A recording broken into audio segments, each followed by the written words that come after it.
I have a quick question. I know you have brought up, you say you don't think that medicine is a proper use and that you think it needs to be mental health care. What type of treatment would be sufficed that you think is going to actually help children who have gender dysphoria? So the studies that I have read, Representative Manuel, suggest that psychological counseling or what we call psychotherapy are highly effective in treating gender dysphoria. And actually studies have shown that 80% of children who are treated with psychotherapy and supportive therapy alone, their gender dysphoria resolves by the time they reach the third decade of life. So it is highly effective. And what about the children who aren't? If you said 80%, what about the rest of those children? What happens to them? This bill would not apply to them by the time they reach that age. And Okay. so at that point, as adults, having fully matured from a neurobiological standpoint and the state having recognized that they're adults capable of making their own decisions, our bill doesn't deal with that. Okay, and lastly, would conversion therapy be something that would be a part of that? So, Representative, respectfully, and I do respect you tremendously, I really don't like that term because I feel like that means a lot of different things to a lot of different people, and it's somewhat of a pejorative. And the reason I'm saying that to you is that I know for a fact there was a young man who testified both in the House and Senate as a detransitioner, and he told us twice in the House and the Senate that the only therapist who ever helped him in his home state of California was the therapist who helped him to be okay with his sex that he was born as. But his remark to us was, my interpretation of the laws in California is that he broke the law by helping me to come to terms with who I've always been, who I was at birth. By doing that, he believed that was, quote, conversion therapy. So I think I don't like that term because I don't think that's I don't like it either. A scientifically accurate But I'm term. asking, is that because it isn't anything?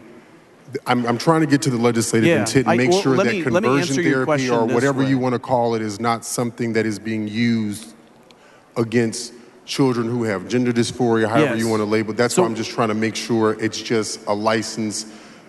Who would that person be? Let me answer your question this way and see if you and I can be in agreement on this. I believe that one positive outcome of treatment for a child experiencing gender dysphoria would be that through counseling and therapy, that their gender dysphoria would completely resolve and they would be okay with who they are.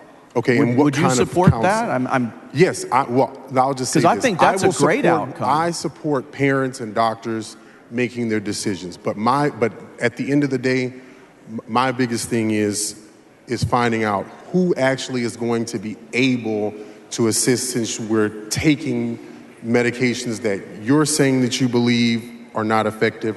Some people say that they believe are effective, because the thing is, we have contradicting views, but yet we're just going ahead and rushing and making the decision. It's like, I don't know what to eat, and so you're the parent coming in saying, well, we're gonna eat pizza. So my thing is, what kind of pizza are we eating? What kind of medical treatment? Sure.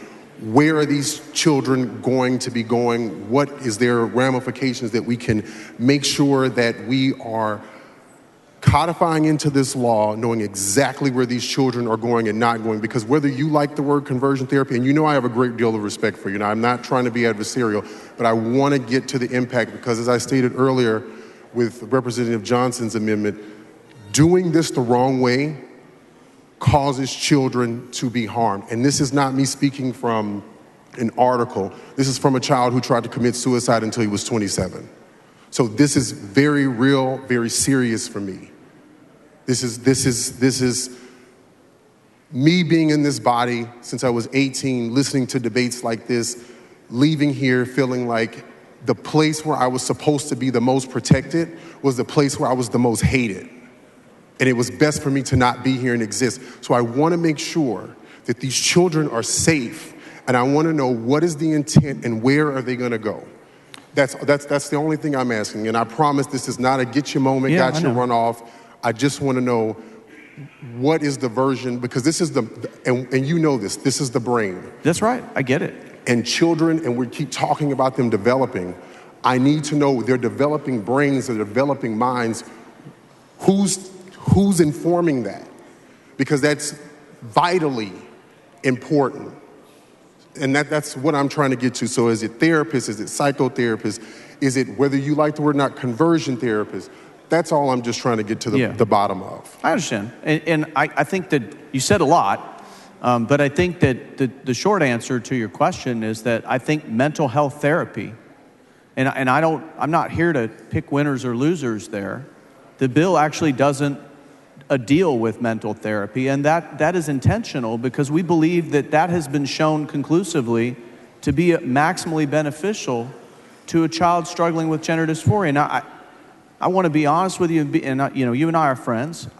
Do I think, and even the best studies out there don't show that 100% of people who are treated for gender dysphoria when they get to the age of 20, that resolves, which is the reason why this bill stops having effect at the age of 18. What we're saying in effect here with this law is that when we're talking about a child who is neurocognitively, developmentally immature, that we do not want to do permanent, irreversible, potentially lifelong damaging treatments on a child when we don't know whether we could save that child, get that child to a point of being comfortable with who they are, with none of that, right? And so I think you and I would agree that it would be highly beneficial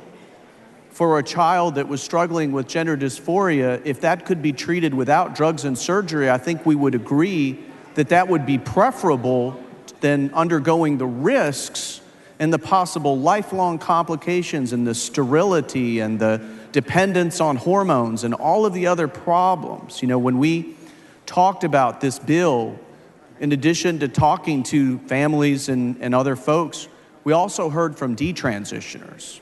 We talked to people who were on the other side of this, who made a mistake, who went down this pathway thinking it was going to solve their problems, and it left them broken people.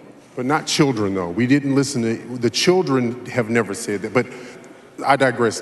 So the main thing is to answer the question, there aren't any guardrails. This bill doesn't establish best practices for mental health therapy. So the mental health aspect is just open at this point. It's not part of this bill, Representative. Okay, but that's what I'm saying is the treatment version of it at this point is basically going to be all size fits all because it's not in this legislation, so kind of just figure it out at this point.